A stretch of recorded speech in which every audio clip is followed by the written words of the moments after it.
What's up? Tom here. In this video, I'm going to be reviewing this GMade GOM. I think I'm pronouncing that right. Some guys pronounce it GOM. I think I read somewhere that it is pronounced GOM. I think it means bear in Korean, but not really sure. It's an interesting little truck here. So GMade kind of markets this as more of a rock racer, rock bouncer type vehicle. And I'm not really interested in it so much for that. To me, I have my, let me grab it here real quick. Grab this for a comparison. So I have my, my axial rift here. And this thing's been awesome. I have some upgrades done to it. Maybe I'll do a video review on what I got going on with this thing one day too. But this thing has been proven to be like really reliable, really, you know, well built. Aside from a couple little issues with the axles, but that's been taken care of. But yeah, this thing is super fast out of the box. It'll do, I think it's geared to do like probably about 50 on 4S, as opposed to the GMade here, which will, you know, comes brushed. And I don't know, it'll probably do maybe 12 or 15 miles an hour. So to me, this doesn't really scream rock bouncer, rock racer to me, and especially because I already have the Rift here set up pretty well. So I'm not really interested in going this direction with this. I don't think it's built sturdy enough to really handle anywhere near the kind of abuse that the Rift can handle. But what I'm interested in this for is kind of turning it into a scale crawler. You know, just like a rock crawler and maybe a little bit of like a trail truck. I think it looks super cool. I still need to paint this. I got this thing used and he never painted the hood here. So I still need to do that. I just left it off here because I want to show you guys the electronics in a minute. So yeah, it's a cool looking. I really do like the look of it. And it is pretty much about the same size. Let me grab the camera here and show you guys. Similar size to the Rift, right? Pretty much identical width. Yeah, tiny bit shorter wheelbase. Wheels are a little bit smaller. They are 2.2s. They're not real beadlocks. They're just glued on. Tires are, you know, decently supple. Foam is nice and soft, so I think it'll be pretty good for rock crawling. Let me show you guys a little bit more here. So it just comes with a brushed 540 motor and just a standard speed control. It actually looks a lot like the Hexfly. Let me give you a comparison here.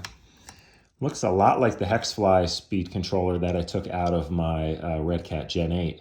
So I still need to change the connector on here over to an XT60, or I might just swap this one in just because it already has the XT60 on it.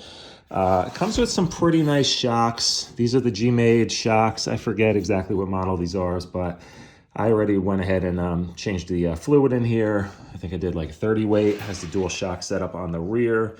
And they feel nice. I'm getting a little bit of leakage from these secondary shocks here, but the sprung ones are so far so good.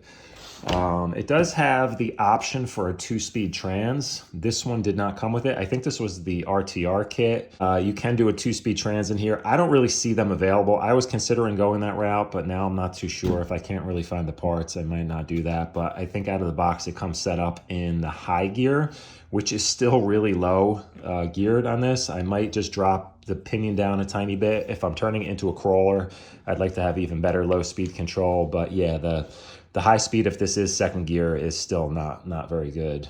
But I'll show you guys the rest of this here. So we just got like a 3-link up front.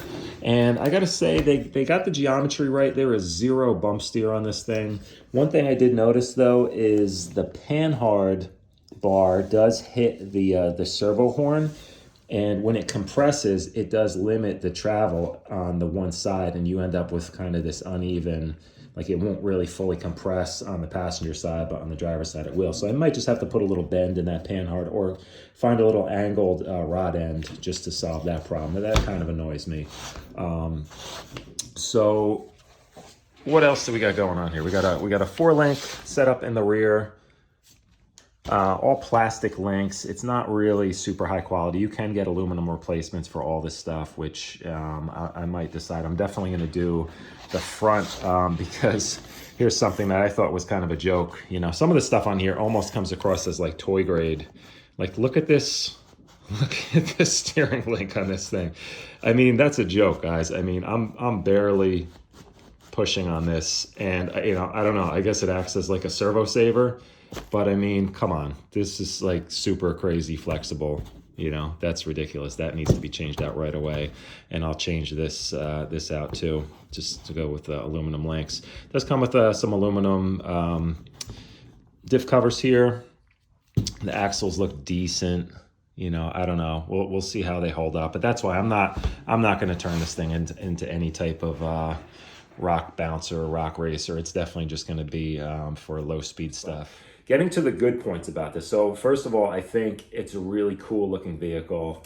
Even though it's pretty basic, a lot of these body panels are just like flat. But what I like about that is it's kind of cool if you wanted to upgrade these and put like some type of like carbon fiber or aluminum. It'd be very easy to make these. And you can kind of really customize this thing and make it your own.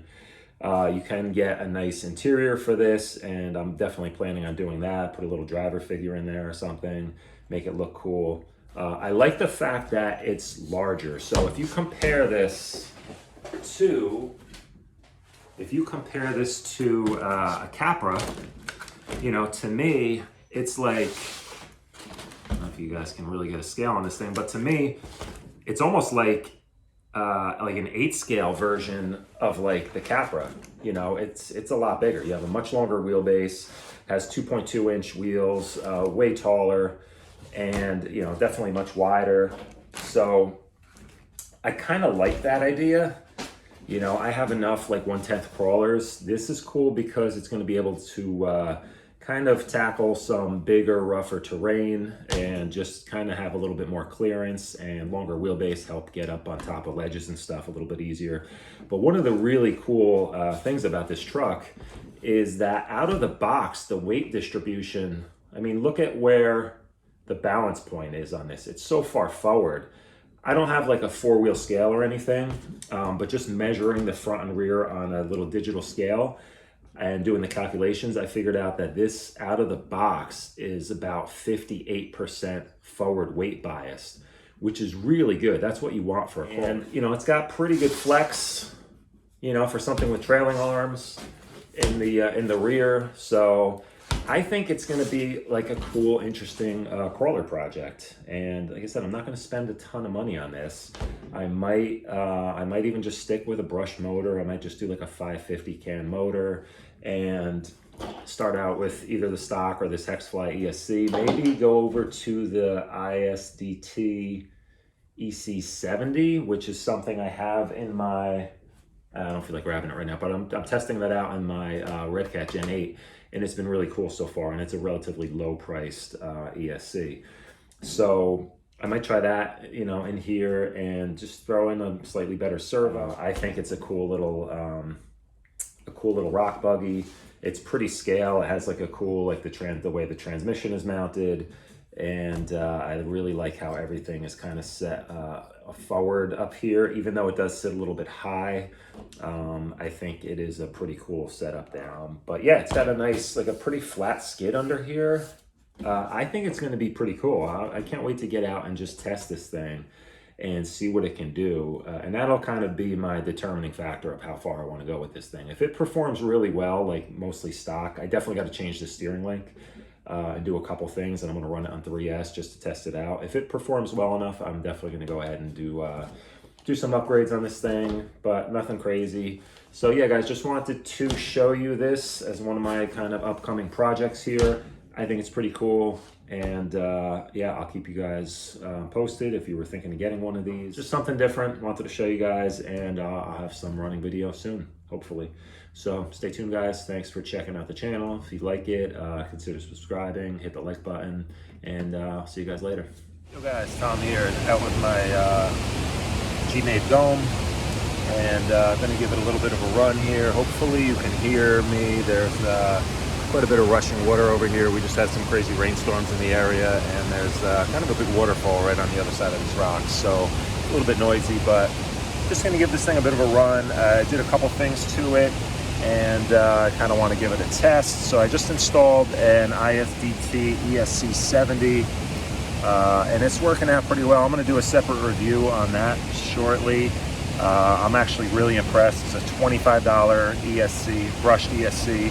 Still have the stock brushed 540 motor in here, and so far I'm super impressed with the drag brake on this thing, and the low speed control is pretty amazing. So the only other thing I did to this is just installed some aluminum beadlocks here, get a little bit of extra weight down low. Still have the stock tires, stock foams, and not too much else, guys. I installed an aluminum servo horn here. So yeah, let's give this thing a test and see what we can do. I do have a Holmes 550 Crawlmaster Sport on order that I'm going to throw in here. I did order some aluminum links, and I ordered the interior and a couple other things. But so far, I'm actually really impressed with what this thing is capable of. So it's really wet out today. Rocks are super damp right now, so I'm going to see what we're able to get through over here.